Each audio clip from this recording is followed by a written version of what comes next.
but I'm like,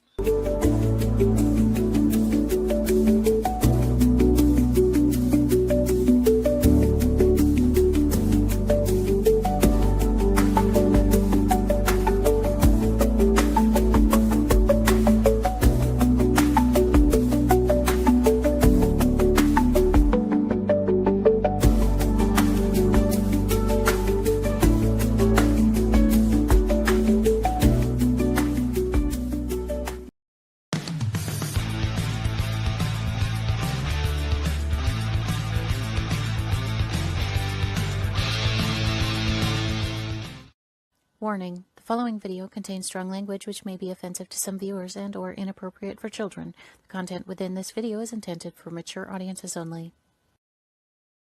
Welcome to Everything Yet Nothing. Here's a hillbilly in eyeshadow who's looking fabulous and talking about anything yet something. Get ready to chew on a blade of sweet grass and talk about a variety of LGBTQ topics to the lifestyle of a gay hillbilly. Watch out, folks. These hills don't just got eyes. They got themselves a vodcast. Now, here's T-Roy. Hey, welcome to Everything and Nothing. Well, tonight, do we not have a great show? Of course we do. We do every Thursday, and if you don't see it, then you're missing out. You need to watch it, because it's really good. Sometimes it's something that you want, and sometimes it's like something you're not sure about. But everything. Come check it out. But We have nothing at all. everything. And yeah. So if you perhaps want to be on here to share your story worldwide, I would love to use my platform to do so. So please reach out to me. I don't care what your story is or whatever. It's your story. And I would love to hear it, because I don't know. It's just something I always like to do is learn about people. And, you know, there are so many people out there. Tonight, by the way, we have JoJo. Hi! Fabulous JoJo. I mean, oh my God. He You is guys all know me. absolutely It's fine. wonderful. One hell of a guy. Like, if you've ever met him, you'll never forget him, because he is absolutely fabulous on the inside and on the out. A lot of people come up to him for a lot of, talking to that, because he knows he's been there. If not, then he's heard, or he's, self-taught and taught. So he is freaking phenomenal. He helps so many people. He helps beautiful kids. And I don't know. He's my best friend. He's my brother, our brother. We love him to death. There's so many other people in Branson that love him to death, and Springfield. And I'm sure everywhere that you've went, you've met somebody that just fell in love with you, because you just attract them. Well, thank you. I appreciate that. You're welcome. So we are talking about how it is to be gay, and back in the day, gay, and today gay. That was almost a rhyme. And you gotta come and check it out, because it's just awesome. Hello, Brendan. Hi! What's up? Hello, Michael Clifford. Love you too. Hello! Oh, here, let me share. I miss Michael. I haven't seen him I in a long know. time. That's since the drag show. Or no. No, it was It's since the drag show. show. I was supposed to. He had a get together one time that I was Yes. supposed to go to, but We I was went, busy. and you didn't come. I know. busy. But Busy these days. you're busy, and that's totally understandable, because as of today, I mean, it's just busy. JoJo is a hero for all you do with the youth in our community. And yes, you are absolutely right. Well, thank Hi, you. Daniel. Somebody has to do it. Yeah, and I love you, because I think on the inside like you feel on helping the youth, and just helping the LGBT and just everybody that needs to be helped. Well, There is- everything I do is for the next generation. Is what I help. Absolutely. I mean, the next generation is going to be here when we're not. Yeah. And we need to show them and teach them, and the right ways of life, whether you like it or not, and whether you have accepted it or not, it's the right way. And that's the way that feels the best to you. And it's positive, always positive. You don't want to teach negative because that's just not right. Yeah. You know, there's going to be plenty of that already. So why teach it, you know? Yeah. I didn't understand that growing up or going to school myself. But they had their little things back in the day. Of course, I am ancient, but baby, I look good for being ancient. I mean, take this out. I mean, come on now. I'm not too far I look behind you. 30. I know, you're like 20. I love you. So, yeah. Add a couple 15 years. Oh, whatever. So old. I'm so glad that you're saying you're old because, honey, I'm not old. I'm just so beautiful and young. So, growing up in Branson and Missouri, I mean, just growing up, I didn't know much about LGBT. I didn't know much about gay or lesbian or anything because we really didn't hear much about any sexuality or anything like that. And I'm sure that it was out there. Yeah. But it was just very don't ask, don't don't ask, don't tell. Behind it was a small town. Yeah. So, you know, that's just why talk about it, I guess. And it kind of sucked because being gay and being grown up in a small town, it was just hard to figure out what the hell gay is and was. I didn't come out until I was 27 years old, so yeah, well, I was 20, 21. And that wasn't easy. Like, I tried coming out at 18. But my mama, oh, no, that wasn't a good idea. And she didn't like it, and she didn't want to, like, hear about it or anything. So I didn't push it. And then, you know, I continued to live this quote, unquote, straight life. The normal. Yeah, the normal. There you go. Thank you very much. I like that better than the straight line. But anyways, you know, the normal. What does that even mean? But yeah, and that's every day back then. And then whenever I was 20, I was just tired. And I was like, you know, I am tired of living a lie. I want to live my own life. I want to be who I am. I want to show who I am. You know, because I knew that within all of us, there's our own beauty.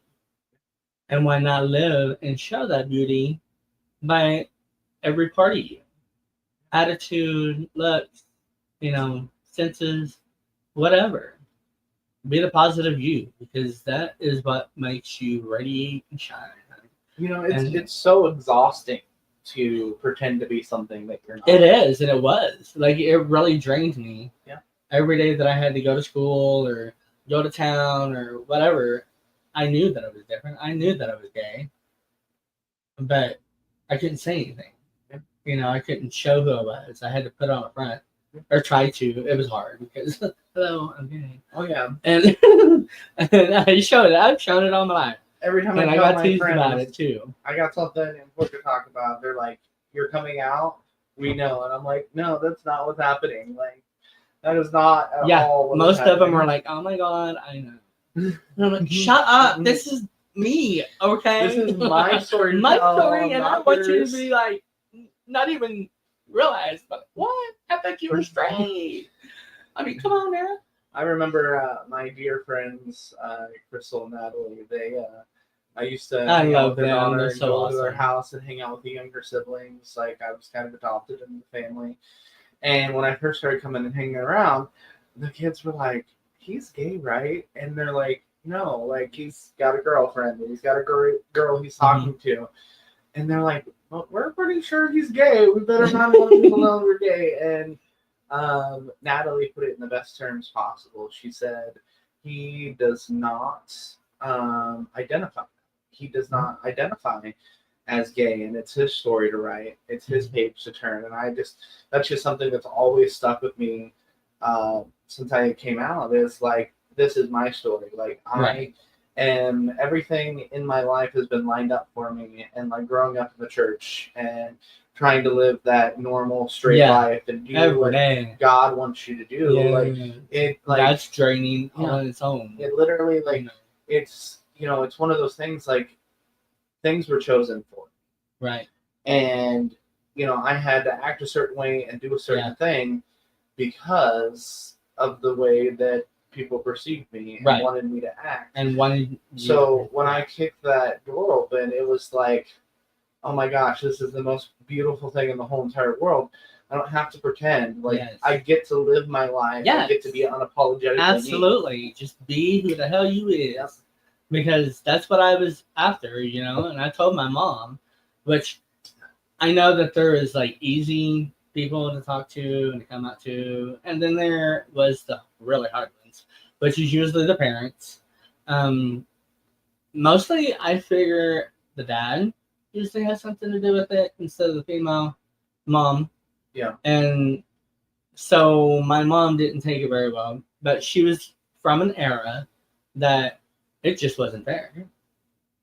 And she was ignorant to the truth, not to mean that in a bad way. Right. Just, some people are just ignorant. Yeah. And they need to know that they're not ignorant.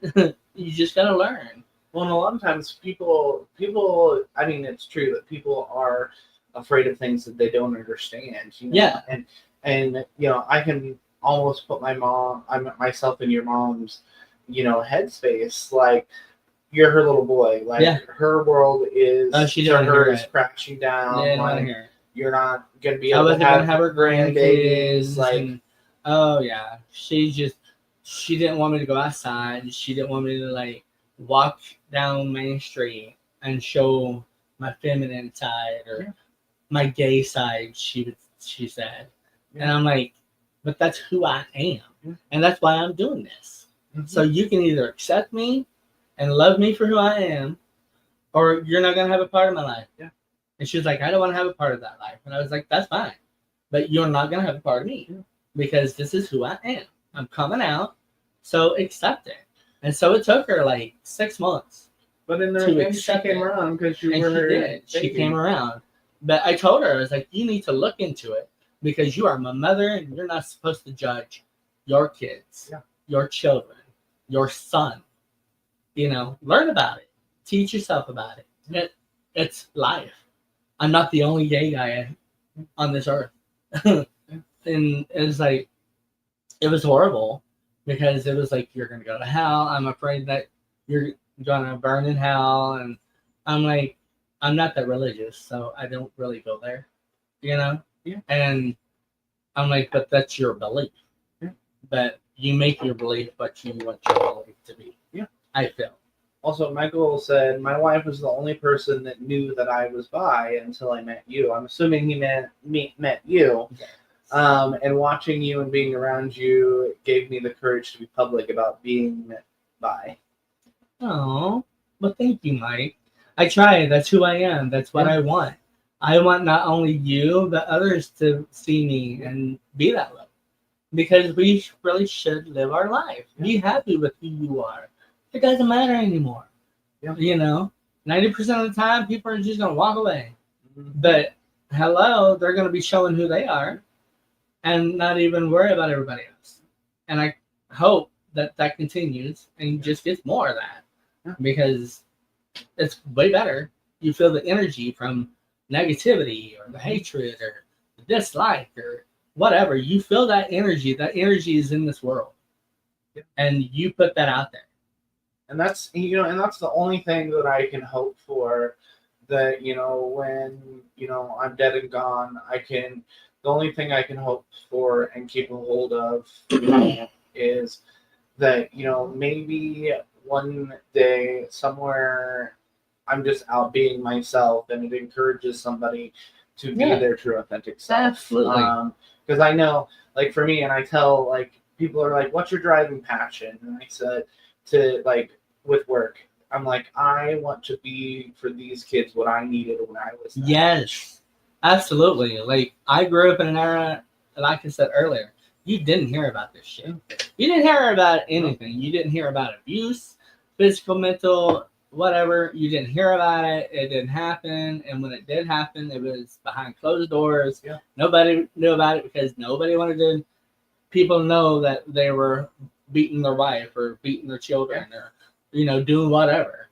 And that was stupid. I wish that I had somebody like you growing up that is there to show me, not just teach me, but show me how to be. Yeah. And who they are, who I was. Because I had to go to a bar, nightclubs, whenever I was 19, 20, yeah, and learn about what gay was. Yeah. And I just wish somebody was there to be all like, hey, this is how it is. You are who you are. Be proud of who you are. Yeah. Accept who you are. And show people who you are. Yeah. Because we live one life and one life only. And why not enjoy it and why not be yourself? Because that is being 100% with yourself. Yeah. And you need to be 100% with yourself. Like, depression is horrible, especially nowadays. Mm-hmm. And looks, oh my God. Like, teenagers nowadays and the look, like, the poor girls. But the guys, the boys are going through it too when they want to be prettier or thinner. And so they do shit just to make themselves thinner when they, shouldn't have to be like that or anything like that. Well, But and it's just the out thing there. is there's such I don't know, there's such a push for all these girls and all these boys to be perfect and to be able to wrapped as a package with a beautiful little bow. But life isn't like that. Life is messy, and it's okay that life is messy. It's what makes us all unique and beautiful. Like I was talking to a club parent a couple weeks ago about disabilities and being different. And, she told me, she goes, I celebrate with my kids, and I've always taught them that the things that are different about them are the things that make them beautiful. And I think that's so crucial that, everyone grabs a hold of it because me as a gay man shouldn't be something that scares you. It shouldn't be something that you're like, oh God, we're not going to make you gay. It doesn't happen. It's, I grew up in the church and I went to the church, and I was there so faithfully. But the fact of the matter is, I've found more love and less trauma in the gay community than I did as the church, and one thing that our community holds fast to is love. And love is such a broad spectrum, but at the end of the day, all you need is love. It's, you're taught as a kid that as long as you love someone, everything's gonna be fine,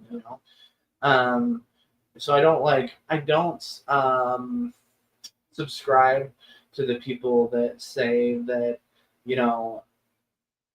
you can't be transgendered or you can't be gay, you're not my child. Because at a very young age, you literally have done nothing but tell your child to love and accept everybody, and not to judge. But then you tell them that they can be whatever they want when they grow up, and when they finally become their big, who they were, true, authentic self, you turn. You got a problem with it. Yeah. Get your head out of your ass. All right. Really. Yeah. You need to know that right there. Mm-hmm. For instance, for your child. We need to be accepted. Yep. We're not going to make you gay. Yep. We're not going to give you diseases. We're not going to be horrific to you or anybody else for that matter. And, you just got to be open with it. Yeah. Doesn't mean that you got to jump in my bed because, honey, I don't want you in my bed. I already got enough.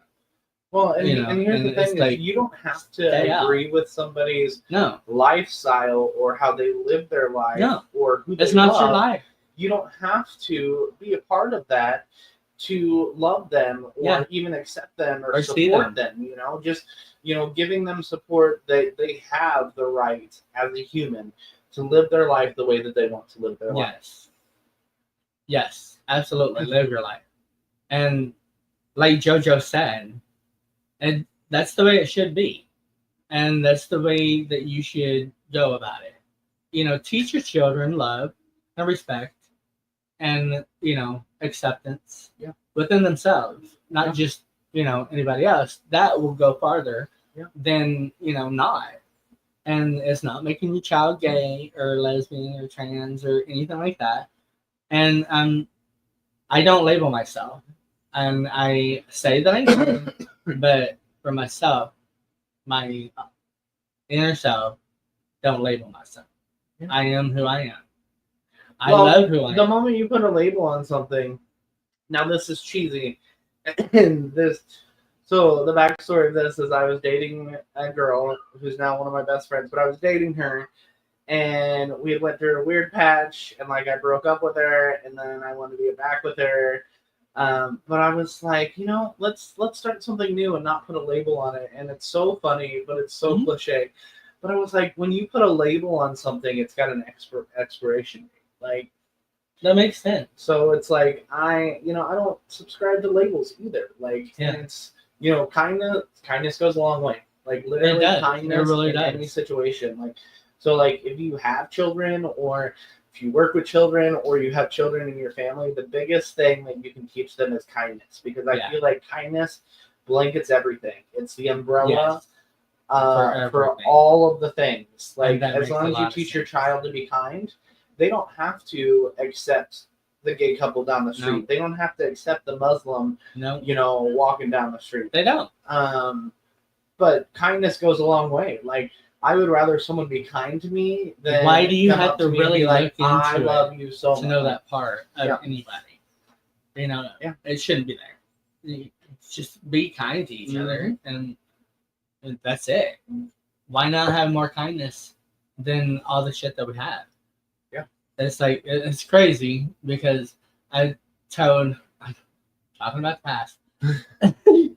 But yeah, I went to rehearsal because I'm gonna play next month. Oh, Yes. you're gonna have to tell us about that later. Oh my god, it's gonna be so much fun. But I went to rehearsal and I was talking about back in the day of getting married and having our wedding and living in a small town and coming from where I came from, and how things can change just within years. Yeah.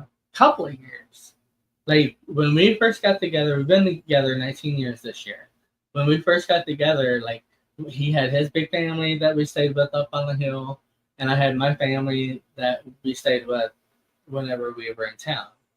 And we'd go back and forth, my mom's and his grandparents. And so we'd go back and forth, but now most of them are gone. Like literally. Yeah. And we did so much within the years that we were together. Yeah. That's probably gonna last a lifetime. Well, But it goes by so fast. Grandma and Grandpa accepted us for who we are. They didn't judge us. They didn't go into it. They didn't want to know anything about that part, except thank you for telling me that you're gay.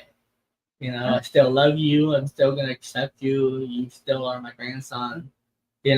Well, I think also a lot of that is generational, because you Yeah. got to think about it. A lot of our grandparents, like people that are grandparents at age, where they lived in a different time where it was all about peace and love and hair grease. Yeah. Because you can't say peace and love and hair grease without putting it all together. Yeah. But it's like it was just there was so much less judgment. Yeah.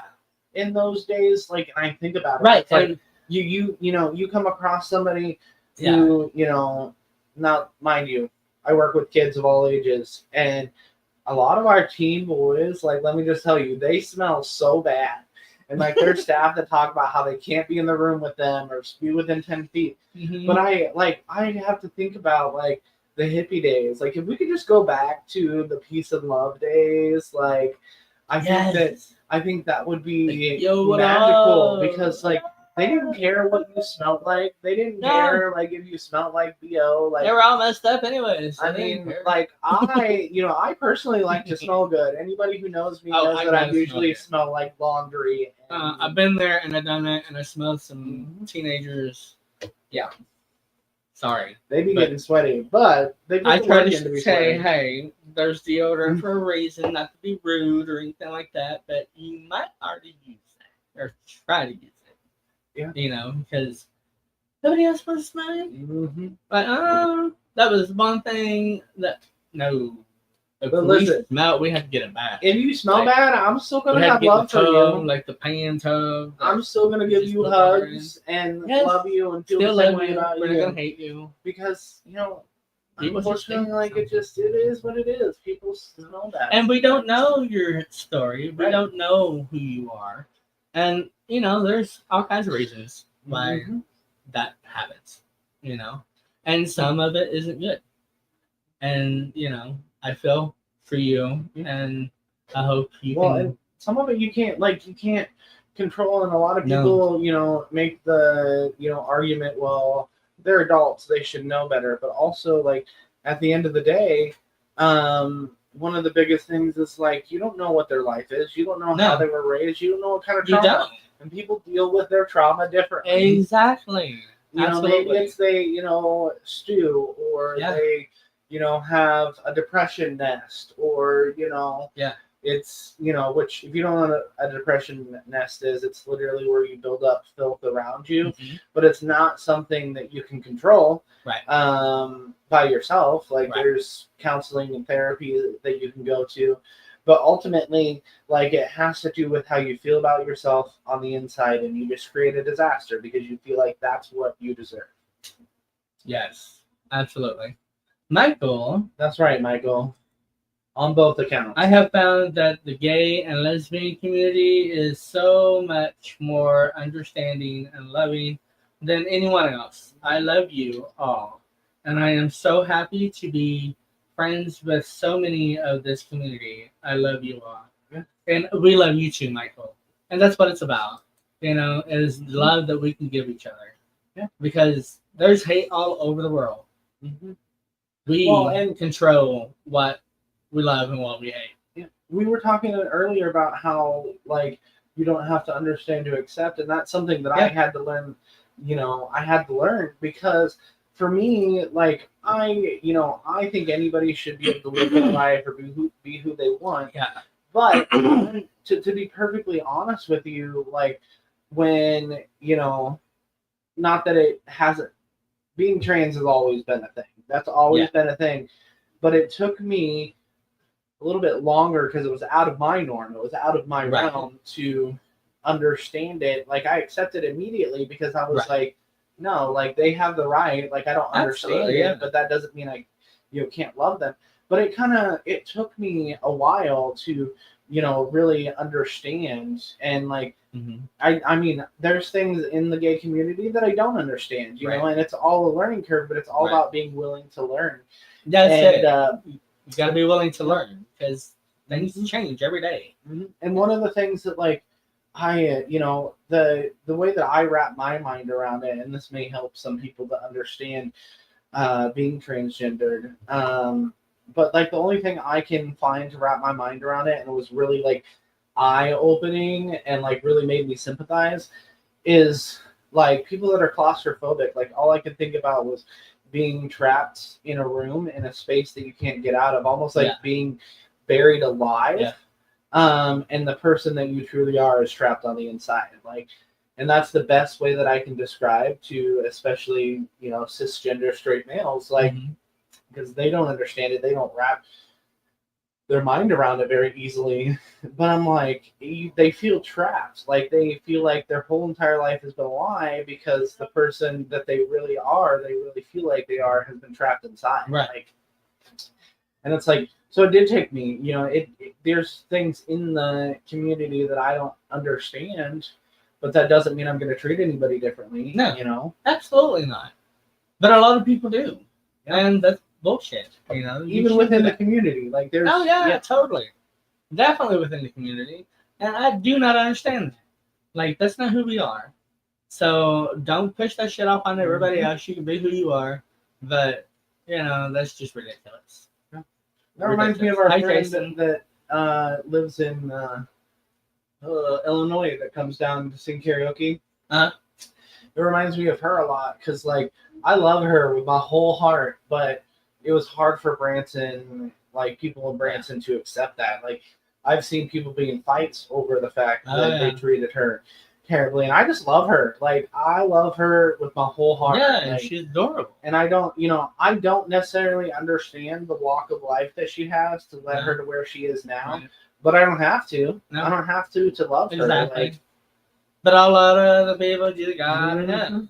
Just like, people, not gonna get political, but people that voted differently than what I voted, or that, even when we had our Pride event, those Yeah. people that showed up to, basically preach against our Shove it down lifestyle. our throat. Like I don't have to believe that No. the way that they're putting it out there to love them. Exactly. Like I'm not gonna get in a fight with them or punch them in the face because they Not worth believe it. that what I do is wrong. But at the end of the day, like I'm gonna kill you with kindness. Like I'm Absolutely. gonna show so much love that you're gonna be like, wow, like Yeah. that man loves people. Like I don't understand, but but it's just like I get so disheartened by people that like, and that's not to say that I'm not going to be one that stands up on the side of the road and fights for justice. Like I got an email today from our Senator Eric Schmidt about how back in the day we fought so hard to abolish slavery and racism, and the message said, and DEI is a straight attack to take that all down. And I'm thinking in my mind, like, no, if anything, it's solidifying the fact that there shouldn't be racism and there shouldn't be slavery.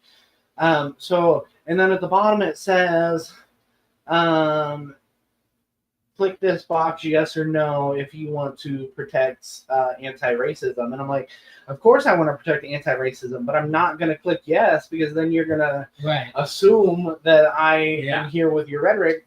And it's like, it's funny to me because like people word things in certain ways to get people's attention and be like, oh, like almost tricking them. And it just... And you got to watch that. There's a lot of that around. And like, I mean, that's like I said, like that's been something that I've kind of struggled with because like there's a certain candidate that I can't stand because they have made decisions and done things not only in their political life but in their personal life that I can't get behind. But at the same time, like if T-Roy voted for that person, T-Roy and I are good. Like I was just talking to this girl at work. She voted for the opposing side, but we're both grown enough to know that we have the right to feel that way and believe that way. Everybody's their own self, and you can't hate where hate don't belong. I mean, that's ridiculous. That's your decision. That's what you want to follow. And that's what you want to believe. That is your life. Yeah, and even with the and I love that this is still a thing in our life, and like every time we're on the podcast, we talk about the drag ban in Branson, and it's like that was honestly like that was a trial. Like my god, yeah. I mean, yes, the Board of Aldermen room looks like a courthouse in so many ways, but it's almost like we were put on trial, and it's like we were not fighting for you to come to a drag show. We were not fighting for people to be forced or thrown in their face. We were fighting for a safe place so that people that enjoy drag shows or people that are our community have a place to go to feel love and accepted. Just like you have a place to go to get away from whatever. We're not telling you to stop going to church and put all the drag shows up on the stage. Like, we're not saying that.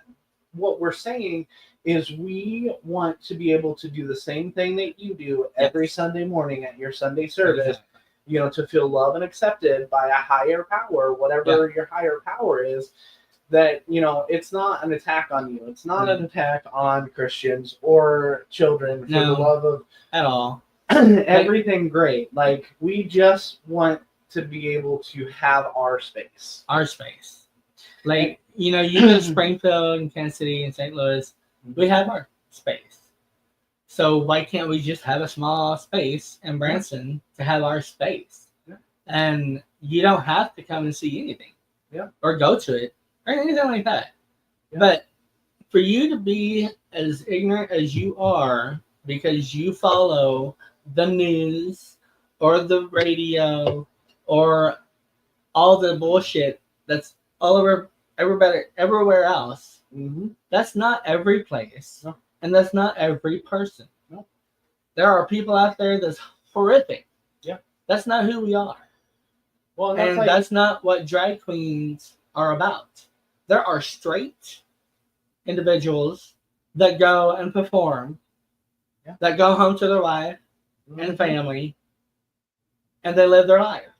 It's not just trans. It's just not lesbians. It's not Mhm. just gays. Yeah. It is for everybody. It is a performance. Mhm. It is an act. It is a job. Mhm. It is performing for audiences all over the world. It's a form of art. And it's a very big form of art.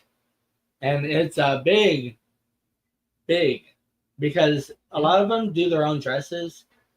They make their own wigs.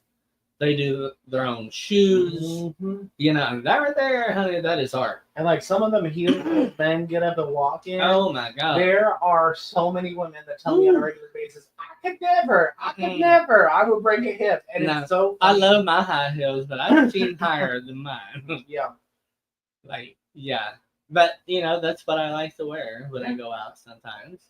You know, and sometimes I like to throw a wrench in it, and sometimes I like to wear like a little feminine cover up with my masculine attire. Like, absolutely. So like it's a spectrum. Like, and here's the thing. Back in the medieval days, men wore dresses. Okay, high heels and were wigs, created. and wigs. Yes, and wigs. Ugly ass white wigs. Mm-hmm. And high heels They couldn't were even rub created dirt on it to make for them men because I want to say it was men of authority were the ones that wore high heels because it made them higher. But it's so funny to me how like they put gender labels on things all of a sudden. Like when somebody created, colors, the colors of the rainbow, if you will. Thank you, Pocahontas. Yes. But it's like when someone created colors, they didn't say that green is for boys or pink is for girls. Like they didn't say that. They said these are beautiful colors that you can find in nature. These are beautiful colors that you can find in the ocean. And it's like we've got so stuck in our ways that, men are afraid to be too feminine. And like also in the medieval days, purple was a royal color, and only at that time only people of royalty, men and women, could wear purple. So it's funny to me how we've taken things and twisted them and made them about gender when they're not about gender. No. Like, and people want to pick and choose what what they preach from the Bible. But here's the thing: if if being gay is a sin, that's one thing. But all you people out here mixing your textures and mixing your patterns, like that's that is, I'm pretty sure that's one of the 7 deadly sins, but we won't talk about that. We don't have to talk about that. But it's so like this world has literally set itself up for us to constantly be fighting, constantly be, at each other's necks. Like, and I've been watching, there's this new show called The Frontier or something like that. And it's like, it takes families that live modern lives and like have money and puts them in this property and they have to learn how to be survive, a frontiersman. And it's so funny to me because there's a black couple, there is I wouldn't say white, but like maybe like Indian culture. They're not, they're tan. And then you have a gay couple, 2 men and their 2 little boys. Oh, they're gonna make it. And it's so funny to me because like people forget that in the 1800s that there were gender roles, like, and men had to go and do all the hard work, and women stayed at home and took care of the cows and the chickens and stuff like that. But it's so neat to me to see where we've come from. And that women weren't even when it came to owning land, like women weren't allowed to have their name on the deed for the land or for a house. Like, and it's wild to me because I have so many women that are strong, independent women that I love so much, and they'll tell you they don't need a man. And they can go out there and they can support themselves and they can support their children, and I respect that.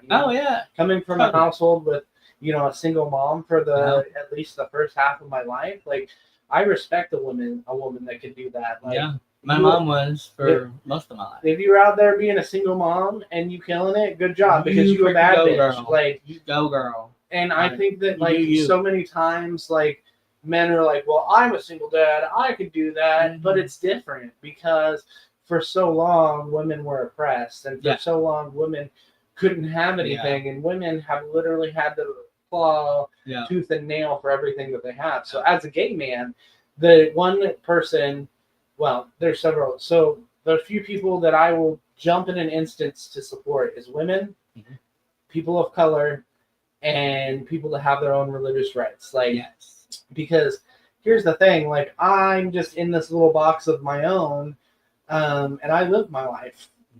But there's people that don't agree with it. But also, like, I could care less. Like, if a woman has lived her whole life in a religion where you have to cover your face, and she decides to walk out of that religion and she wants to show her face, go on ahead. Like, I have a coworker who has a sister who is a sex worker, and like, for me, like, go get a girl, like, go get it. Like, I support that. You do whatever you got to do to support your own. Like, and it's like, it's just wild to me because, like, I will celebrate a woman all day, every day, especially a woman of color, and you can take that to the bank and cash. Sorry, I didn't mean to get on my independent woman. Woo, independent woman. Yeah. So, and I understand that because my mama was independent. Like, and when her and my dad was together, she didn't know shit. Like, she didn't know nothing about the bills. He took care of all that. She was to stay at home and take care of the kids and the house and have him dinner on the table. And if not, she got beat for it. But and not to say that that's what your dad was doing. Pushed her to be independent. Yeah. And told her she could do it. Yeah. She did it. And she took care of those 5 kids by herself. She had her friends down the road. That was my Aunt Jeannie. She would babysit us and all that. But, she didn't know shit whenever they got divorced and he went off slutting around and doing his thing. She didn't do shit. She didn't know shit. Yeah. So she taught herself, how to do stuff. Yeah. And she did it before the divorce happened because she knew it was going to happen. And, but she wasn't always that strong. She didn't always want to fight for her freedom and or her kids. But she was being beaten so much throughout her lifetime and my lifetime, like, until they got divorced. He would just beat the hell out of her. Yeah. And she wouldn't do anything to deserve that. But she still got it. But it didn't happen beyond the doors. Yeah. Goodness no. It happened behind closed doors. Yeah. And, of course, that isn't happening. I feel not as much as it did then because it's not so in behind that closed door. It's out. And if you're being beaten or abused or anything like that, get the hell out of it. That's not who you're supposed to be. And you're supposed to be treated with respect. Yeah. Because if you treat your man with respect or your woman with respect, then you are to get that back. Period. And if not, and it comes physical, get the hell out of that shit. Mm-hmm. Because you deserve to live your life. Yeah. And that is just bullshit. Pick up a fucking frying pan and hit him over the head. And be all like, come on, kids. We're getting in the freaking horse and buggy and moseying on down the road. Yeah. Well, and another soapbox I get on with the whole, like, abusive spouse thing, like, we can acknowledge that it goes both ways. There's some relationships where women are the abuser, but it's primarily men. Yeah. But the thing that I can never get behind is why there's such a stigma on when you go through an abusive relationship. Why is it the woman's job to leave? Like, why is the woman the one that has to leave? Like, why can't the man leave and let her keep all the things that she worked for? Is he done? Like, clocked out done? What is it? Okay. Well, anything else you need to say? If you're struggling with mental illness, it's a real thing. Burnout is real. If you need help, text 988 or call 988. If that's too far away from you, reach out to me or reach out to T-Roy, and we would be more than happy to help you however we can help you. And we love you. Yes, we do love you, and thank you for tuning in and watching. I hope you watch it next Thursday. I don't know exactly what's going on, and I never do. But it's going to be good. It's going to be fabulous. Yeah. You never know. It might be JoJo again. We need to do a JoJo show. Like once a month. A shoujo. Sojo. Oh my A god. shoujo. A sojo. We're going to do a shoujo, Yeah, y'all. A sojo. shoujo. Once a month. Just for the shits and grins of it. Yeah. Well, Yeah. I feel like, we have a good time, but we talk We about do. serious stuff. We Like, do. And we need that out in this world that we live in. We do. So hope you tune in because it's going to be awesome. And like you said, peace and love to each and every one of you. Do not be the hater because what do I say? If you're the hater and you're hating on somebody, that Don't makes be you- hating bitches because we And ain't got too much to If love. you're judging somebody, you're the judge. So look in the mirror and judge yourself and hate yourself because that's all you're going to get nowadays. But also, Everybody else. love yourself and Love love yourself. others. Love others. Peace and love to each and everybody. And we'll see you next Thursday. Bye. Bye. Commercial. Where's that there commercial? I don't know. Oh no. I think I can- I'm going to fire myself. Oh, we got a job opening. It doesn't pay a whole lot. Not true. Okay. Bye. Bye. Thank you for joining T. Roy and a special guest here on Everythin Yet Nothin. Tune in next Thursday at 10 p.m. Eastern, 9 p.m. Central for another episode you won't want to miss. Until next time, be a rainbow in someone's life.